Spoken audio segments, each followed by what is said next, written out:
Hey guys, what's going on? It's Carl Conrad here, tech expert, and congratulations on purchasing this award-winning 100-inch laser TV from Hisense.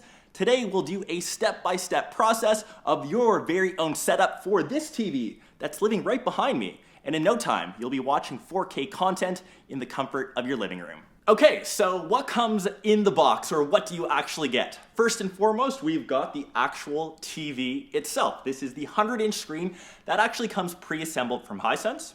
Big thanks. We also have the Harman Kardon subwoofer, the actual 4K TV itself down here, and maybe the most important thing, the wall mounting bracket. Obviously, you'll need this guy to get your screen up on the wall. Now that we've got all our components, we obviously need some gear to assemble this guy. First off, a level. Some masking tape, a pencil just to mark on the wall where you're gonna make all your drill points, a handy Phillips screwdriver, a stud finder for the wall, good old measuring tape, last but not least, drill, and of course, drill bit. We've identified a clear wall. Hisense recommends a 20-inch base. You'll need a minimum of 64 inches above the base and 88 inches wide. First step, we're gonna measure 61 inches from the top of the base, and of course mark it with our pencil. Next up, we are going to add the wall mounting template so we know where to drill into the wall. Obviously, you need to make sure it's level. Just use this little guy and you're good to go. Next step, we are going to find our studs with this little guy. Now that we've got all the lines marked on the template, it is time to drill. Just remember, right in the middle of them. Now that we've made all the drill incisions, we're gonna take the bracket, we're gonna line it up to the drill holes, obviously use the level to make sure everything is straight, and trace the bottom holes down there. Screws and plugs in. Now, of course, take the bracket, we've got the screw, and we will do that for all 4 holes. Brackets mounted. Now we've got the wands, one long one, one short one. Obviously line them up, and we can form a straight line. We'll be hanging one off of each bracket. We finally have everything mounted. Now's my favorite time. We're gonna give it the white glove service. We're actually putting the screen onto the wall now, and this is maybe the area where you might need some friends to help you out. We got them. We need the gloves to not get any oil or residue onto the screen. And this screen is actually an ambient light rejection screen, which actually deflects and absorbs any ambient light without any washout effects. So no matter what room you have this set up in, you'll be able to watch it without any problems. Things are looking good. And now obviously we just have to measure on both sides just to make sure that the TV is perfectly centered in your setup area. And last piece, I think we're on the money though. You just have to make sure it's straight.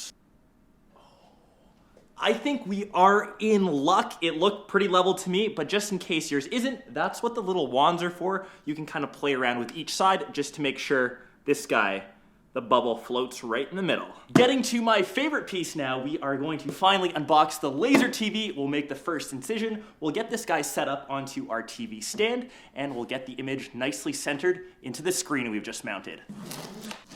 Now that we've got this guy out of the box, we're gonna place it on top of our TV stand. Just make sure you plug in the power and any necessary components like your gaming consoles or your cable.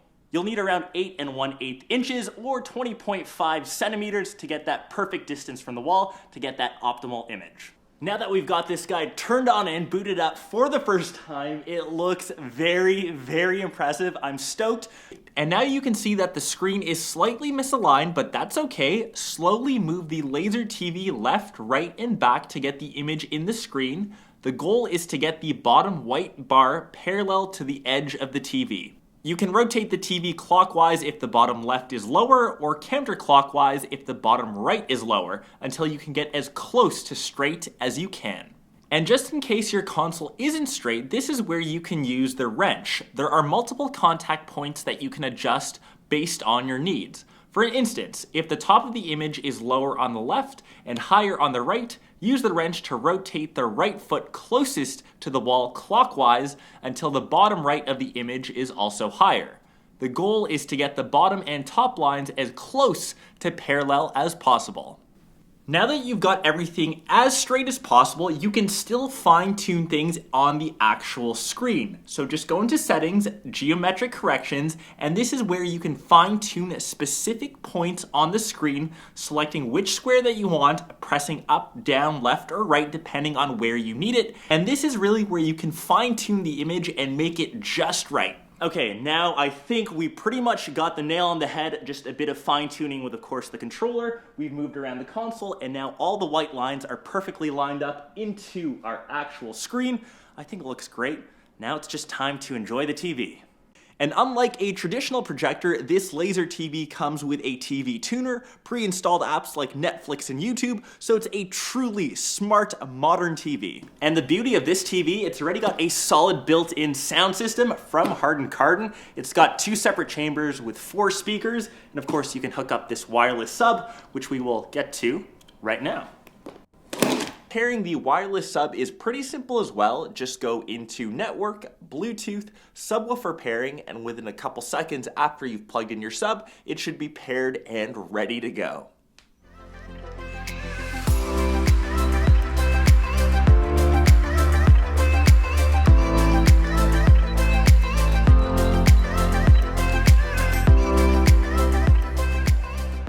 So I've got my TV fully set up, everything is operational, I am so stoked, words cannot describe how amazing everything looks. I hope you guys are enjoying your TV as much as I am. If you have any additional questions, just be sure to read the Hisense guide that came with your TV. And if there's anything else that you want to check out, just be sure to reach out to Hisense on social if you have any additional questions. This will be the end of the video. Go enjoy your footage and kick back, relax for this massive 100-inch laser TV.